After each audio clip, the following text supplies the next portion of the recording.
October 7, 1955, 11:23 p.m. Leonard, books.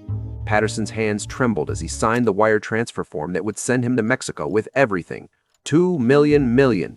That was the amount Books had skimmed from Bumpy Johnson's operations over 18 months, moving money so carefully that even the best auditor wouldn't catch it. And Books, Bumpy's accountant for 9 years, the man who knew every dollar that flowed through Harlem, had finally made his move. The plan was flawless. Transfer the funds to a Tijuana bank, burn the ledgers, catch the 6 a.m. train to California, disappear into Mexico by sunset. Everyone expected the same ending. Books living like a king south of the border, Bumpy Johnson discovering the theft too late to do anything about it.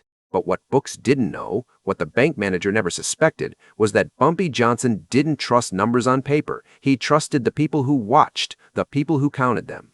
And what happened in the next 72 hours didn't just recover 2 million. It changed how every criminal organization in America tracked their money forever. To understand what happened that October night, you need to understand who Bumpy Johnson was in 1955. He wasn't running Harlem through fear anymore. By the mid-50s, Bumpy had evolved into something the Italian families couldn't comprehend, a businessman who happened to be a gangster, not the other way around. His empire wasn't just numbers rackets and protection. It was real estate, nightclubs, laundromats, legitimate businesses that cleaned dirty money so well that the IRS couldn't tell the difference. And managing all of that required something most gangsters didn't have: sophisticated financial infrastructure.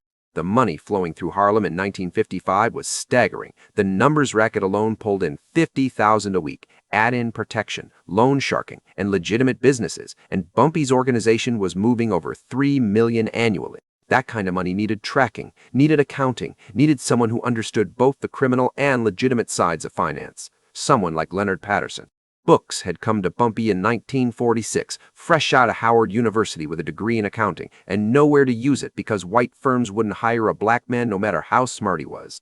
Bumpy saw talent and gave him a chance. Books proved himself by finding $75,000 the previous accountant had stolen. Bumpy kept him on salary at $500 a week, more than most doctors made, and gave him complete access to the books. For 9 years, Books was loyal. He moved money, hid profits, created shell companies, and kept Bumpy's empire running smooth.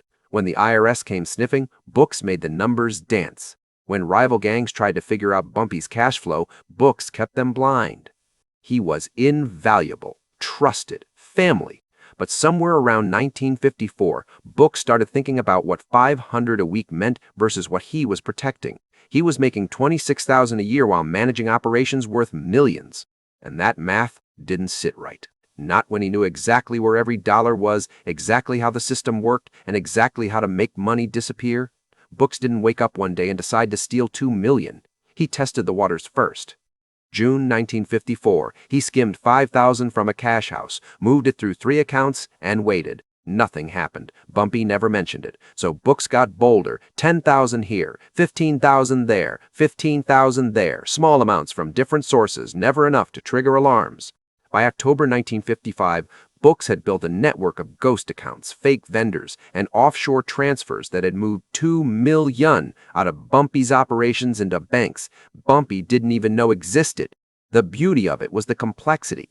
Books had created a financial maze so intricate that even if Bumpy suspected something, it would take years to untangle. And Books wouldn't give him years. He'd give him one night's head start. That's all. October 7, 1955, 9:14 p.m. Books sat in his office on 145th Street, 3 blocks from Bumpy's headquarters at Small's Paradise. The office was small, cramped with filing cabinets and ledgers, the air thick with cigarette smoke, and the metallic smell of old adding machines. Books had told Bumpy he was working late to reconcile the month's numbers. That was true. He was reconciling them by erasing his tracks. The final wire transfer form sat in front of him. $347,000, the last chunk of money waiting in a holding account. Once he signed this, everything would be in Tijuana, ready to be withdrawn with the new identity papers waiting in his briefcase. Books signed, sealed the envelope. Tomorrow morning, the bank would process it, and by the time Bumpy realized what happened, Books would be crossing into Mexico. He stood, grabbed his coat, looked around the office one last time. 9 years of his life in this room. 9 years of loyalty for $500 a week. He didn't feel guilty. He felt smart. Books walked out at 9:47 p.m., locked the door, and headed home to pack. What Books didn't know was that at 9:05 p.m., while he was signing that wire transfer, a man named Julius Watchdog Freeman was sitting in a diner across the street, watching Books's office through the window. Watchdog wasn't one of Bumpy's obvious soldiers. He was a cab driver, a nobody. Except Watchdog had been watching Books for 6 months, and everything he saw he reported to Bumpy. Because Bumpy Johnson understood something. Books forgot. The most dangerous oversight isn't in the numbers, it's in assuming you're the only one watching them. Bumpy had suspected Books for over a year. Not because the numbers were wrong, because they were too perfect. Books was good, maybe the best accountant in Harlem, but nobody was that good.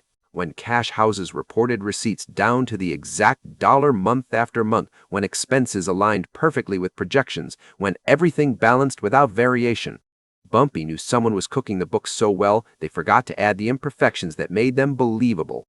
In March 1955, Bumpy had called Watchdog into his office. "I need you to watch someone for me," Bumpy said. "Not follow, just watch. I want to know his patterns, his habits, his routine. Every day, same time, same place. I want to know where he is." For 6 months, Watchdog watched, noted that Books worked late every Thursday. Noticed Books making weekend trips to Philadelphia, coming back with new briefcases. Saw Books meeting with men in suits at restaurants. Bumpy's people didn't control. Small things. Pieces that meant nothing alone but together formed a picture. Watchdog reported everything. Bumpy listened, waited, planned, because rushing to confront Books would only tell him how much Bumpy knew. Better to let Books think he was winning. Let him get comfortable. Let him make the big move, then take everything. October 8th, 1955, 6:03 a.m. Books stepped off the train in Los Angeles, carrying one suitcase and a briefcase containing $50,000 in cash, bearer bonds worth another $100,000, and his Mexican identity papers. The rest of the money, 185,000, sat in Banco Nacional de Mexico in Tijuana under the name Roberto Flores. Books would cross the border tonight, withdraw the money in installments over the next month, and disappear into a new life. He checked into a hotel near Union Station, paying cash for 2 nights. He wasn't staying that long. By tomorrow afternoon, he'd be in Mexico. Books ordered room service, ate breakfast, and waited for the bank in Tijuana to open. At 9:00 a.m. Pacific time, he called. "Senor Flores," the manager said in accented English, "we've been expecting you. Your account is ready. You could make your first withdrawal whenever you arrive." Books smiled. It was done. 9 years of watching other people get rich off his work. Over. He hung up, lay down on the bed, and fell asleep with the satisfaction of a man who'd outsmarted everyone. At 2:17 p.m., someone knocked on the door. Books woke up, disoriented. The knock came again, firm, insistent. Books looked through the peephole. A hotel employee holding an envelope. Books opened the door. "Special delivery, sir," the young man said. "Arrived for you this morning." Books took the envelope. Plain manila, no return address, his room number written in neat block letters. He tipped the employee, closed the door, and stared at the envelope. Nobody knew he was here. He'd told no one. Registered under a fake name, paid cash. This had to be a mistake. But the room number was correct. Books opened the envelope. Inside was a single photograph and a handwritten note. The photograph showed Books sitting in his office on 145th Street, taken from across the street, dated October 7th, 1955, 9:15 p.m. The exact moment he'd signed the wire transfer. The note had 5 words in Bumpy Johnson's handwriting. "We need to talk. Downstairs." OCS Books' legs went numb. The briefcase. He grabbed it, checked the cash, the bonds, his papers. Everything was there. He could run. Out the back, catch a cab, get to the border. But if Bumpy found him here, Bumpy could find him anywhere. And running with Bumpy Johnson chasing you was just dying tired. Books' hand shook as he put on his jacket, left the briefcase in the room, and took the elevator downstairs. The lobby was quiet. A few travelers, a businessman reading a newspaper, and in the corner, sitting in a leather chair like he owned the place, was Bumpy Johnson, wearing an immaculate gray suit, reading that morning's Los Angeles Times, drinking coffee, calm, patient, terrifying. Books walked over. His mouth was dry. Bumpy looked up, smiled. Not a warm smile, a wolf's smile. "Books," Bumpy said quietly. "Sit down." Books sat. Bumpy folded the newspaper, set it aside, and looked at Books with those cold, calculating eyes.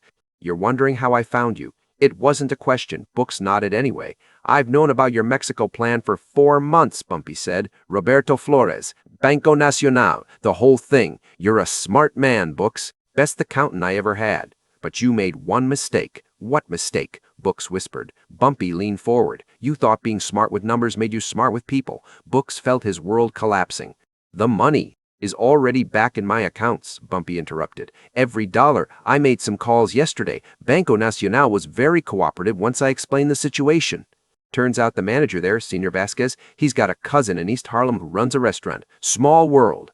Books understood. Bumpy had known, had watched, had let Books move all that money just to see how far he'd go. And now Bumpy had it all back, and Books had nothing but a hotel room and a death sentence. Are you going to kill me? Books asked. Bumpy took a sip of his coffee. I should. You stole from me. Broke trust. That normally ends one way, but I'm not going to kill you, Books. Those 6 words hit Books harder than any bullet because they meant something worse than death. You're going to work it off, Bumpy said. Every dollar you tried to steal, you're going to earn back. Not for me, for yourself. I'm starting a new operation, legitimate accounting firm for black businesses in Harlem. You're going to run it. You're going to teach other young black accountants how to protect their community's money. And you're going to do it for free until you've generated $2 million in value for Harlem. Books stared. I don't understand. You wanted to be rich, Books. I get it. But you tried to get rich by stealing from your people. Now you're going to get rich by helping them. You're going to build the best black accounting firm in New York. And when you've done that, when you've proven you understand that real wealth comes from building, not stealing, then you're free. Clear? Books nodded, tears running down his face. Why? Why not just kill me? Bumpy stood up. Because killing you is easy. Teaching you is hard, and I need men who understand that in Harlem, we protect each other, we build together, we don't tear each other down for individual gain. He dropped a business card on the table. Flight back to New York leaves at 6 p.m. Be on it. Report to my office tomorrow morning. We'll discuss the terms of your employment. Bumpy walked out of the hotel lobby. Books sat there for 20 minutes staring at the business card, understanding that Bumpy Johnson had just given him something more valuable than $2 million. He'd given him a second chance. By morning, every accountant, every hustler, every financial operator from Harlem to Brooklyn knew what happened. Books, Patterson had tried to steal $2 million from Bumpy Johnson. Bumpy had found him in Los Angeles, recovered every dollar, and instead of killing him, put him to work building something legitimate. The message was clear. Bumpy wasn't just protecting his money, he was protecting his vision. Within 72 hours, 3 other employees who'd been skimming small amounts came forward voluntarily, confessed, and asked to make it right. Bumpy put them all on payment plans, working off their debt through community service. No violence, no bodies, just accountability. Within 6 months, Harlem had its first black-owned accounting firm that served legitimate businesses and offered job training programs. Books ran it, bringing in $50,000 a year in revenue by 1957, employing 12 black accountants by 1960. The story of Books and the envelope became legend in Harlem's business community. People told it to explain why you didn't steal from Bumpy Johnson, not because he'd kill you, because he'd make you better. The photograph Books received, the note, the coffee in the lobby, those details got embellished, changed, but the core truth remained. Bumpy Johnson always knew. Years later, in 1962, a young accountant asked Books why he stayed, why he didn't run after that hotel meeting. Books smiled. Because Bumpy showed me something I'd forgotten. Being smart isn't about taking, it's about building. And he built me into someone worth more than $2 million. You can't run from that. You can only be grateful. Bumpy Johnson lived another 13 years after that October morning. He died in 1968, not from a rival's bullet, but from a heart attack at Wells Restaurant on 7th Avenue. But here's the thing, Bumpy proved that day in Los Angeles that most people miss. The most dangerous weapon isn't a gun or a ledger, it's knowing your people so well that you can see betrayal before it happens, prepare for it, and turn it into a lesson that makes everyone stronger. Books had $2 million and a perfect plan. He left Los Angeles with nothing but a debt and a purpose. And Bumpy, he went back to Harlem, kept his money, and gained something more valuable, proof that his way worked. Look, if this story of intelligence over revenge moved you, do me a favor. Hit that like button real quick. And if you're not subscribed yet, what are you waiting for? We're dropping these Bumpy Johnson stories every day, and trust me, the next one is even more incredible. Drop a comment and let me know, would you have given Books a second chance? Or was Bumpy being too soft? And hey, turn those notifications on because next week we're telling the story of how Bumpy Johnson walked into a mob-controlled casino, won $500,000, and used the winnings to buy the building. You don't want to miss that. Remember, in Harlem, power wasn't about taking everything from those who wronged you. It was about turning enemies into assets. And Bumpy Johnson turned betrayal into legacy every single time.